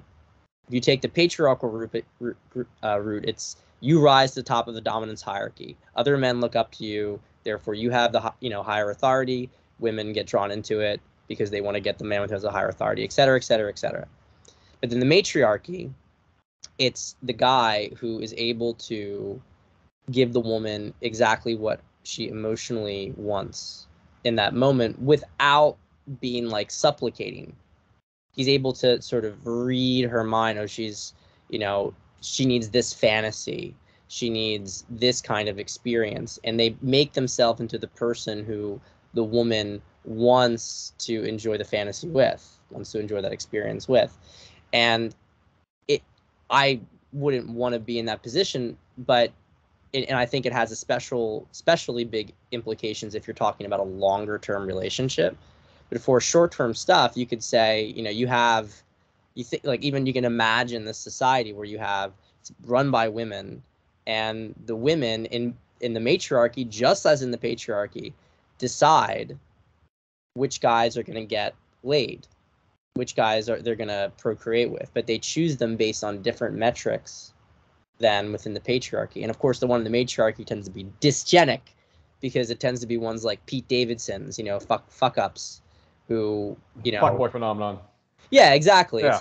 It's like, okay, well, like you're going to be the one that we decide to fuck, basically, because you made us feel good, and these other guys didn't. These other guys, made us feel uncomfortable, so we're going to give it to you. And I'm not saying that you can't learn from that, because there is this balance between the two things here. But I do find it interesting that, like, artists, for instance, are very much in this category. A lot of artists are very, very feminine, male artists, but they can, like, women will sleep with them like crazy, because they're very good at being able to speak womanese and to like navigate that. Yeah, women. No, that's a good observation. Like, the fuckboy phenomena is like interesting to me, since like I don't know when that term arose, but I started seeing it maybe 5-6 years ago, and the girls, like the female complaint about fuckboys, it was guys who they're not traditionally masculine, obviously. Like, this is not a Don Juan type of masculine seductor, of like this guy who's very masculine and very romantic and male. It's like sort of immerse myself in my world, and I'm going to immerse you in my world. I'm a fuckboy. I'm gonna basically tell you what you want to hear, say what you want me to say, and I'm gonna manage to get sex once or twice, and I'm just gonna cut out. Mm-hmm. And girls get pissed about it, because even the name itself, fuckboy, it's not fuck man. It's not King Cockmaster. It's a fuck. It's fuckboy with an I. Fuckboy. I'm like, and I see his complaints, and this is even when I was single, and the girls would be like bitching, this guy, he seduced me, and like I thought he was really cool, and he came over, and like we bonded over the super sappy chick shit, basically, and and crystals, and he had sex with me, and then he never called me back. It's like, how could a man do that? And like, later, and over the time, I developed this precept where I realized that women are always going to be drawn and attracted to whoever makes them feel the most. But there's different ways to make women feel, right? Mm-hmm. You could be masculine and you could make women feel kind of insecure and kind of uncomfortable, but that's kind of fun and that's thrilling. It can be really thrilling and that can be really sexy and romantic. And that's kind of like more of like the patriarchal masculine kind of seduction archetype. Mm-hmm. You know, like take her into your world. It's kind of like the, you know, shades of gray kind of fancy, whatever you want to call it. You're going to take her into your world. She doesn't know what's going to happen, but it's going to be a good time, right? Mm-hmm. But then you have this matriarchal seduction of like, okay, I'm basically going to, like you said, I'm going to supplicate, kind of be feminized, tell you what I want to hear, not really make you uncomfortable. I'm actually going to be really good at making you comfortable for really this is the purpose of sex. Mm-hmm. And then as soon as I get some pussy, I'm out. Done. Yeah. Cool. Which women get in a way more upset about. Yeah, ironically enough, like that's much more of a betrayal to them. Like you played with my feelings, and I thought you were this nice, sweet guy, and you weren't. Versus I knew you were a coxman, you know, but I was willing to kind of like be in that fantasy role for a while, and it doesn't bother me so much that you moved on because I knew you were going to. Well, it's in the case of the guy being more in the patriarchy sort of dynamic, the woman will accept the fling because it's like, well, this guy has power. Mm-hmm. This guy, you know, it's kind of like she's selecting him for sex based on, and obviously it's all unconscious, but she's selecting him for sex based on these sort of core value attributes. She wants to get a piece of it, basically. Yeah. Every other girl wants a piece of it too. Whereas when you get to the guy who understands how the woman feels and is able to make her feel a certain way, that's a totally different selection mechanism. She still will really want it, but that guy leaving and moving on is much more devastating because it was so much more personalized to her. You know, it was like she was choosing to give herself to him because he was this, you know, he was going to be her soulmate, sort of thing. Something like that. Yeah, I mean, it's the energy exchange flips. You know, in the masculine model, the girl gets energy from the guy. You know, it might have been temporary, but you know, he chose me for that period of time. Like I got that. You know, I had self-esteem boost. The matriarchal model is the reverse. Like he took basically it's energy loss for the girl. He took this from me. He betrayed me. Trust, emotions, all these mixed feelings. You know, I was the one that was losing in that exchange, not him. Yeah, yeah. It's very interesting. I think, unfortunately, well, let's put it this way. Actually, you can see the evolution of this game, the more matriarchal kind of game, the fuckboy, as societies become more feminized. Yes. And so, you know, you look at pickup, it's not a coincidence that pickup, the conversations really started about in the 90s and then became crystallized in the 2000s when you really start to finally see this stuff hit. And I'm not like a pickup guy, but I find it disingenuous when women would get all butthurt about the fact that people are, you know, guys are learning how to seduce women. It's like, well, what the fuck do you think they're going to do when you don't value them based on the hierarchy? You know, like guys are going to find a way to get laid. And so you women are selecting guys based on these qualities. So take a look in the mirror and you know, you have, like, men are simply adapting to the changing landscape. That's what was happening. Now I think that can only go so far, or because, you know, you have civilizational collapse basically. And I think it's also like patriarchy in its, unless you're doing some sort of really, really extreme form of it, is in many ways more egalitarian, because if a guy performs in the hierarchy, he's likely to get a woman. Whereas the women will tend to, if they're selecting on their own, and you see this with dating apps, if they're selecting based on their caprice, then what you see is that they really do just choose this tiny percentage of men because they're, you know, it's who can make the woman feel a certain way, who can give her this kind of experience. If she gets tingles thinking about him, okay, I'll go with this guy. Yeah, I mean, women are easy to manipulate that way. Where, like, that's a good observation. Like, as society got more feminized, essentially women started. As society got more feminized, and let's just say normal traditional male-female interaction got stigmatized. You can never make a woman feel uncomfortable. You can never say a cross word to her. You know, normal situations where like it's a mixed interpretation situation are now like that's rapey, that's creepy. Mm-hmm. You know, like what I don't the way that guy looked at me. It's like, and you can also, this has become like an old story of like, women. I had a sexual encounter with somebody post facto. Maybe it wasn't really consensual, or I didn't really want it, and that guy he manipulated me. Like, this is a common thing, right? Here's the mask. It's real. There's truth to all of it.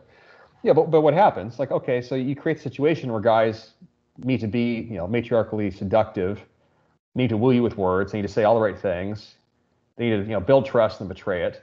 Like, you made this happen to yourselves. Yeah, I commented about this actually, like, oh, shit, when was this?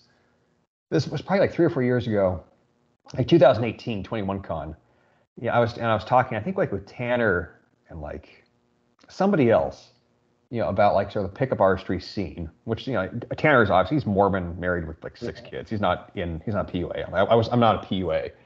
I was commenting to him. I'm like, in a traditional society, like let's just say like a so-called traditional society, I don't know how you would ever have this phenomenon of like PUA guys where they're able to go around and, try to just get laid constantly, and fuck whatever, how many notch counts, 100 girls, 1,000 girls. I'm like, traditional society, I think you just get fucking killed. Yeah.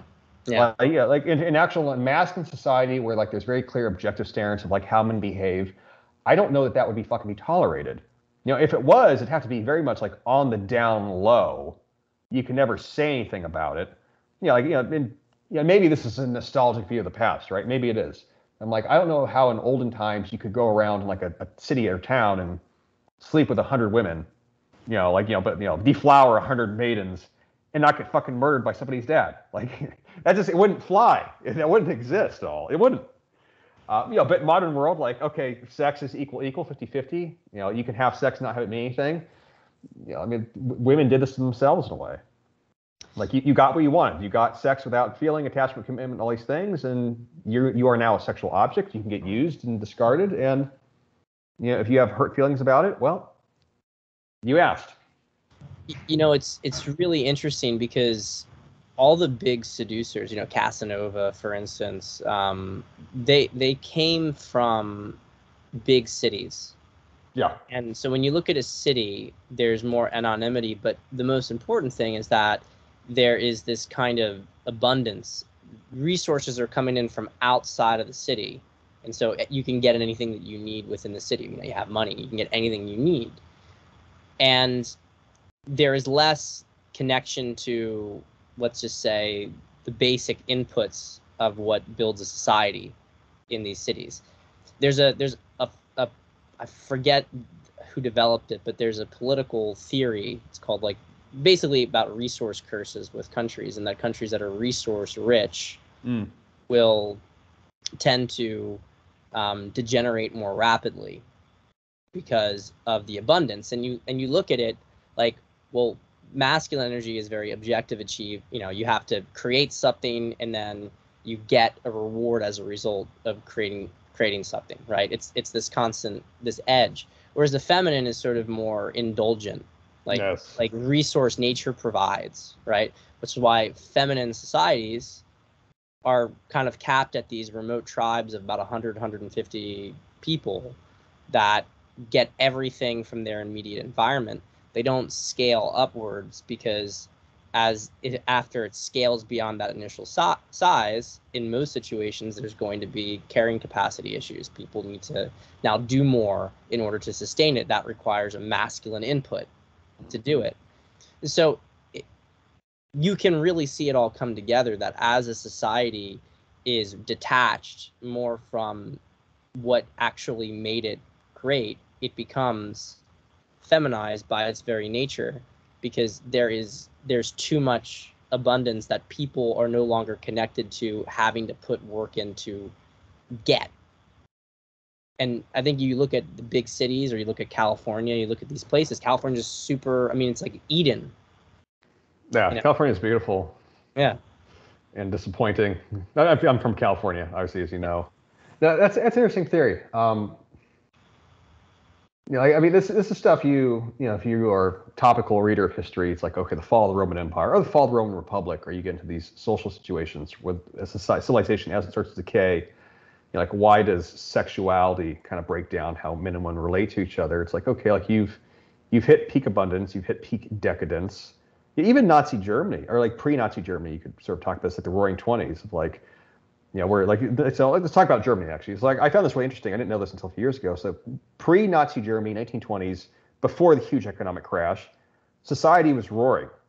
Yeah. So it's post-World War I. They lost the war. There's this sort of sense of apathy as to meaning. And the German culture becomes very indulgent. And it's very artistic, though. It's very indulgent, very artistic.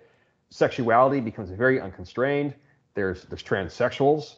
There's bisexuals. There's gay culture. There's sex clubs. Cocaine is being consumed in crazy amounts. Berlin is this sort of this literal orgy, this like literally sex drug fueled orgy. And then within a generation, stock market crash, life gets really hard really fast. There's this traditionalism lashback against all of that. Where a lot of that literature, a lot of that art, a lot of that cultural content literally gets burned, like literally burned, just obliterated, of like, we're sick of this. Which I'm like, that's it, it's interesting. It's like, what is it that takes a civilization to a point of like sexual social cohesion breakdown? It's when, it's classical, like when times are in a way too good. Yeah. Materialism does affect human ethics and human values. When everything is provided for you, you don't have to work for anything. There's an assumption that life will just continuously get better. You will start to make moral compromises. And then it's not until things maybe get kind of hard to very hard that now you have to reassess. Okay, what do we actually believe in? What builds life?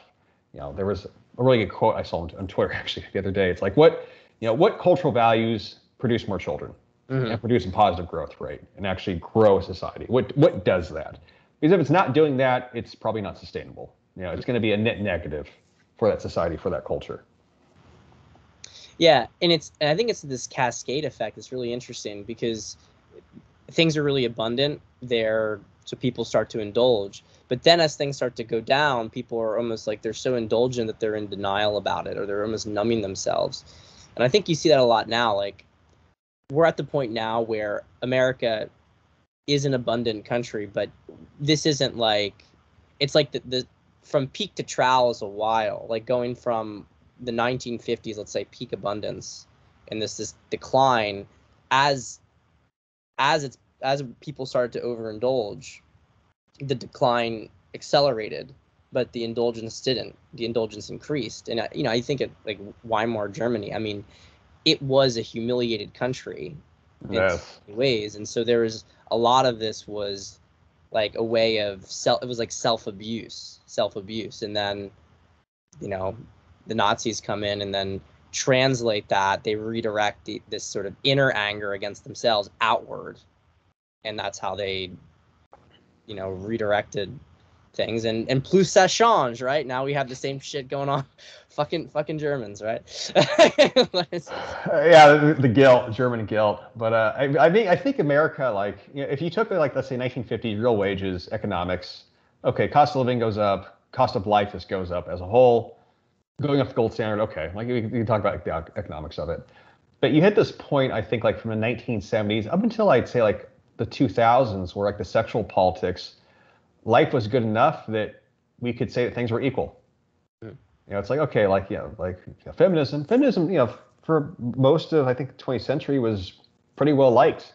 Like the critiques now of feminism today, like, it's weird to grow up, because if we're kids in the 90s, right?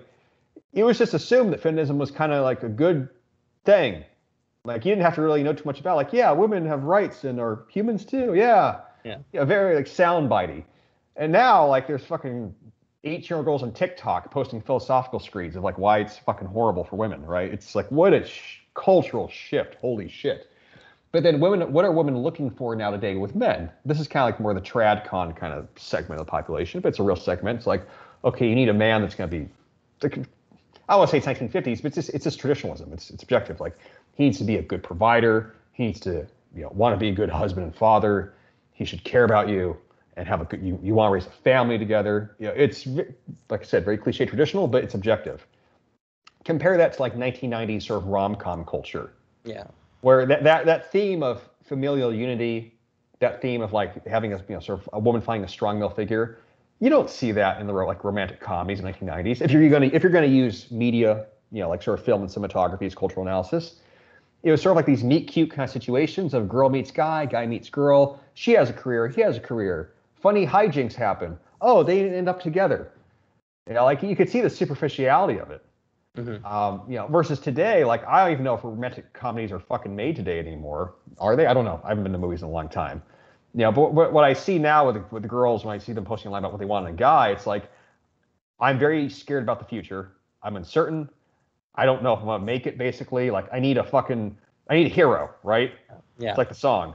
I need a hero. I need a man that's ready to fight, and he's gonna go into the fray, and he's gonna provide for me and protect me and be all these things. Like I need that aspirational guy. Like that's the man I need. Versus again, 30 years ago, it was I just want someone that's fun and we'll have cutesy situations together. Yeah, 100%, 100%, Alexander. I mean, and I think this is one of the things that is actually a little bit annoying to me about the manosphere, is that people who seem to be so obsessed with where we are in our history, right, and how we've declined, don't seem to understand that there's a cycle to these things. And so people are like, it's over. It's like, it's just going to get worse and worse and worse. No, it's not going to fucking get worse and worse. And the fact that we're even having this conversation is proof that it's not going to get worse and worse, because people are talking about it. When people weren't talking about it 20 years ago, that's when you knew it was going to get worse and worse and worse. Yeah. Now everybody knows it's a problem. So what? Do you think that people are just going to collectively give up? No, it's not going to happen. Some people give up. Some people aren't going to make it. But then there are people who are really adamant about not passing on the same garbage to future generations. They want to change. They want to improve. Those people are the ones who rebuild society. They set a new standard. And I know that you've noticed this as well. But the manosphere, go back, let's say 5, 6, 7 years, 8 years ago, right, was really like 90% men. There was just not a lot of women there. Now the manosphere is like 1/3 of its women. I mean, maybe not quite that, but it's way higher. And you have tons and tons of female accounts who are either, doing the virtual parallel of what we talked about earlier. They're either mimicking the guys, or they're taking, this totally like, I'm going to be the perfect girl for those guys. And, to the extent of stealing tweets directly from the guys, but, they're pretty girls, so they get good engagement. Whatever. It's the game. Chalk it up to the game. But women go where the men are, or where the men who have any sort of energy are. And, soy boys are not going to make it. Women are not going to, they're not going to continue to tolerate the situation. And you can feel this whole narrative is in the process of fragmenting. It's going to be 100% gone by the end of the decade. Oh no, it will. I mean, the thing that was interesting to me when women started kind of showing up the male sphere. There's always this bottom tier manosphere segment of like, no girls allowed, like get the fuck out. We're gonna bitch about hypergamy till the cows come home. Right. For forever until I'm 60. I'm still gonna be complaining about my ex-wife. Whatever. I don't know. Like we're not obviously in that segment. But there were, starting, like you said, like about 4 or 5 years ago, it was like there suddenly started, like women started appearing where they're following guys in the manosphere. And I really was like, where are they looking for? Mm-hmm. Yeah, because like, we're even to this day, like we're not making, girl content. Like I'm not a content producer of like, oh, I want like a female audience. But there's women that want to find men that they consider, I guess, knowledgeable, wise, and learn something. And I've been impressed, honestly, with a lot of the women that have popped up in the sphere, so to speak, where they've kind of made their own like female version of it, where they're very aware. Mm-hmm. Like these are not dumb girls. Like, these are intelligent women. Like they're smart, and they realize of their own volition, like something feels wrong with society, with the narratives I've been brought up with. Like I'm questioning things. I'm skeptical. There has to be more out there. There has to be truth out there. There has to be something that's more correct out there. Can I find any men that maybe know things? And they can, like they did. And then they took kind of that information and applied it to themselves. And like I've said this before on different talks, but like women have their own sphere of life. And a lot of times in these male conversations, of course, like we're talking about things like it's a male perspective. How could it not be? Women have their own existence. It's entirely separate from men. Yeah. They have their own world. They have their own universe they live in. They have their own concerns. They have their own thoughts, beliefs, ideas, and there's separation, and there's a place where it mixes. And at some point in time, enough women realize that we're lost, like we've been led astray, like we have to get back to something that's healthier. Like, and where can we find those kinds of men? It happened to be the manosphere. Mm-hmm. That's why I think a lot of us now have like, not female majority audiences, but I didn't expect to have when I started my online business of male fitness, I didn't expect to have like 25% of my audience be girls. Yeah. And it is. And they're very responsive and very attentive, and like they're intelligent. I'm always amazed at the questions I get sometimes, and just like the feedback of like they're very red pilled. I'm like, you are perceptive, like even more so than the men are. And they realize in a way that they oftentimes realize that the stakes are higher for them. As a guy, you can afford to be stupid sometimes. As a girl, women are fucking vicious with each other. Women are vicious with each other, and then you also have the male world where you're trying to get a man from, and hopefully create a future for yourself. And that is a weighty fucking decision, and you don't have necessarily the male luxury where you can walk away from your bad choices, like men sometimes do. So it's been interesting. It's been cool to see. I mean, it's been very gratifying, like you just said, where I'm like, okay, like the world, like I always hate these fucking narratives about the world ending. I'm like, you read something like, I don't know, you read like European history, the Black Plague, a quarter of the population dies. I'm like, that's fucking bad, right? Yeah. When literally like 1 in 4, 1 in 3 people are dead, like shit went south. Mm-hmm. But those nations still exist. Mm-hmm. Obviously, France and Italy, like these countries, they didn't dissolve. These populations still are alive. These cities didn't disappear. Even you look at China, like with its century of humiliation, losing, 2 or 3 different opium wars, basically getting busted out by every European nation. China came back in a big way. Whether it's good or bad, they fucking came back and they kind of got their revenge. Well, you want to know something that's really interesting. So in Europe, and I would imagine that there is some similarity with China too, because I know that there was similarity in China, but the survivors. Okay, let me rephrase this. Yeah. The mass die-offs from disease and whatnot that you had in Europe predominantly affected the lower class, and so there's a lot of arguments that Europe became so successful because these plagues were eugenic and they actually cleared out a lot of bottom feeders in European society, and that the more intelligent and I don't know. I mean, genetically speaking, people today will trace their lineage to higher classes, not to lower ones for the most part. If you see that, and that's very interesting that there isn't as much connection to the underclass.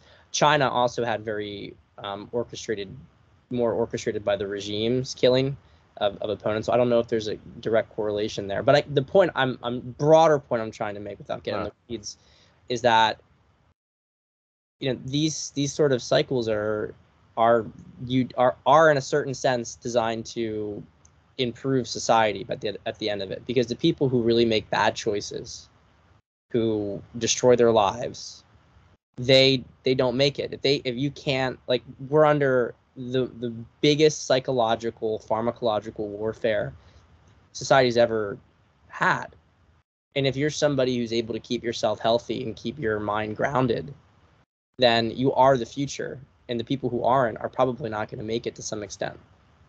And I don't know why, people who whenever I hear people get really down and negative about it, like, I get it. It sucks. It sucks to be in the decline and the collapse, but have a little bit more faith in yourself. Have a little bit more faith in your capacity to endure and to come out the other end. So the winners go the spoils. Yeah, I mean, it's Darwinian, but like the strongest shall survive.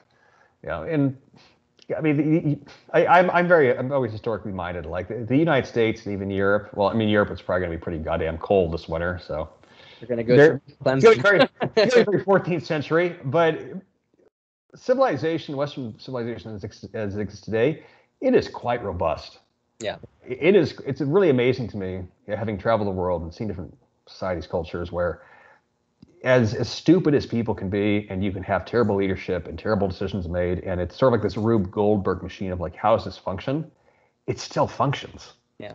Yeah, it keeps itself going, and you might have to break things a bit to make people uncomfortable, but more often than not, unless you get completely smashed to smithereens and genocided by an invading army, culture, societies, people, they simply bounce back and they rebuild. Mm-hmm. And you're always stronger afterwards in those broken places, and you build better systems. So like this daily blackpilling that people engage with, they make themselves feel bad. And like this, I would argue this is also the easiest time in fucking history to get rich.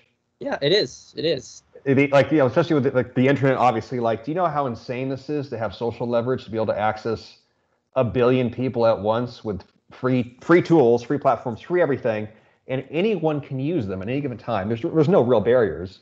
And yes, obviously censorship and you get banned, and there's the war of ideas. But like, my God, the power you have to access like the human superorganism. There's no comparison to it. That's unprecedented. It's insanity that we can do this, and we take it for granted. Yeah, you have this incredible power to move up, but then at the same time, you have the vast majority of your competition going down, and so like I don't think it's accurate to say, as long as you're not sinking, you're rising, because I think people can get the wrong impression with that, especially because there is a lot of economic capture that goes on the top of the system with tax, et cetera. But inflation, et cetera. But if you're keeping yourself in shape, if you're getting Alexander's programs, you're keeping yourself in shape, you're working with me, how to you're good with women, and little plugs here, right? You got to throw them in. Yeah. And you know how to make money. I mean, you are so far ahead of the competition in the country when you're looking at over half the population is overweight or obese. And overweight or obese and really struggling to make ends meet. And I do have a lot of sympathy, and I think it's disgusting what's happening. But as an individual, there's no reason that you can't better yourself. And the women are going to come towards you. I mean, they are going to come towards you in this crisis situation. That's why we have women gravitating to the manosphere. And I think actually that it's gotten to such a critical mass at this point that you can effectively look at the manosphere as a dating app. You can look at it as a community. I mean, it's been like that for a few years, but it's becoming, that was more like niche. Like, there's those initial entrant women who did well, but now it's like, well, you want to find people who are here to push against the decline. Well, social media is the place to do it. You have a community of people like that. No excuses. It's my perspective. Yeah, every platform's a dating app now, which is it's cool. Like, I mean, I tell guys that I get that question occasionally, like how to meet girls. I'm like, well, you can do things in your life, obviously. Like, hopefully you have activities and hobbies and things that you're passionate about. But if you actually engage in social media, I'd say like the right way. You optimize your social profiles. You seek out like-minded people. It's a mixed gender environment online, obviously. And I've been amazed at like the number of relationships number of couples I know now where they met, through Twitter or through Instagram or through just some whatever digital, segue. It's a lot. That stigma 15 years ago of like you met online, what? That no longer exists. I mean, I'd argue now if you really want to filter out and find like the best possible partner, you need to be online. Yes. That's where you're going to find someone with the best shared values. Yeah, but it's online and social media. The apps at this point, I mean, I'm not saying you can't meet someone through apps. I'm not saying you can't do it, but if you're Ajax, probably it's good because over 6 foot, jacked, etc. But for your average guy, the apps have really started to decline. I mean, I have seen it firsthand. I've been working 8 years, and what guys are getting, the quality is just declining precipitously. I mean, I've had guys who there's one. I mean, one guy, handsome dude, wealthy, comes across, like he's obviously successful in his photos, and he was getting literally like obese women with like septum piercings. I was like, what on earth what is this algorithm? What is going on here? Yeah, that's funny. Like I'm not in the dating scene. I never used dating apps really, even when I was dating, so I can't relate. But I think a lot of it seems like the black pill kind of, or just like the negativity I see like in the manosphere a lot, it comes from guys like how what you're describing, where they're trying to use, I guess, dating apps, and it's this horror show of like utilization. And I could totally understand it being discouraging. Like guys, honestly, they don't want to put in the effort, and No. and part of putting in the effort isn't simply just like going to the next level with your photos, etc. I mean, that is actually relevant, but even putting that aside, it's thinking outside the box. I mean, if the way to meet women is to get an Instagram and to develop a good Instagram account and then meet girls through that, because you can search for girls in the area, guys are doing that successfully. Like instead they're looking, it's like a slave mentality, like, well, the algorithm gods aren't giving me girls, that means I'm not worthy and I'm never going to get it, and women suck, and women, it's like, well, what effort are you putting in here? You're taking a shit and you're swiping and you're not getting good matches. Well, guess what? Maybe you should get your ass out there and go talk to some women in person, because no guys do that anymore. So if you're able to do it, you have a massive advantage over the competition. Oh, that's too difficult. I'm afraid of going rejected. Well, you're going to be fucking alone the rest of your life. Like, accept the consequences. That's funny. God, I mean, like, actually, I've used dating apps and never really used them. But I get that. I get that. That's the complaint I get a lot from. I've been asked so many times by some of my female followers, like, can you match make me with somebody? Like, do you know any guys who are alphas? Like, please God, like, match make me. Like, just find me a guy. Like, I know you're married and like you're obviously not available, but like, find me someone like you, basically. That. Yeah. Okay. Yeah. So but I always ask them, like, have you actually made any effort to date yourself? Like, I mean, most women are really passive when they're dating, obviously.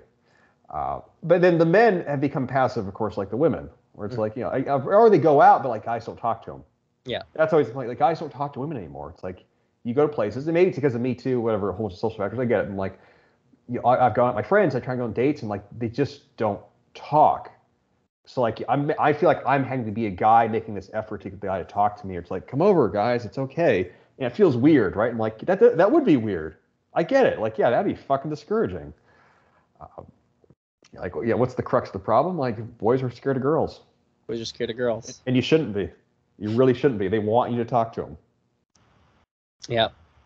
Well, Alexander, I gotta run. I got a client call. Good. This has been very enjoyable. Where can people find you? I'm gonna put all the links in the description below. Oh, yeah.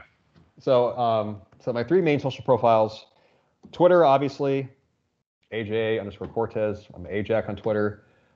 Same on Instagram, AJA_Cortes. So my Instagram is all very fitness-oriented content. I've got like 100+ training tutorials there now at this point. So if you are trying to get in shape, trying to get fit, trying to look like a hero, go follow me there. And then, of course, the newsletter as well. That's where I write all the long-form content, get in-depth and everything we just talked about. And you can find that on my website, which is cortes.site. I gotta say, like, Alexander's long-form stuff is absolutely phenomenal. It's absolutely phenomenal. It's deep. It's not fluff. You're really putting out your own thoughts there, and you're always bringing it full circle with how it works with fitness, how it works with the body. I learn something every time I read one of your emails. And I think, what is it, 33,000 other guys do too? Like 38,000. 38,000, yeah. Yeah. So good audience. It's a good audience. It's a big list. So yeah. Well, anyway, Alexander, I appreciate you so much. Thank you for coming on. Oh, likewise, Pat. It was good to talk to you, bro. I'll see you back online. I'll see you again.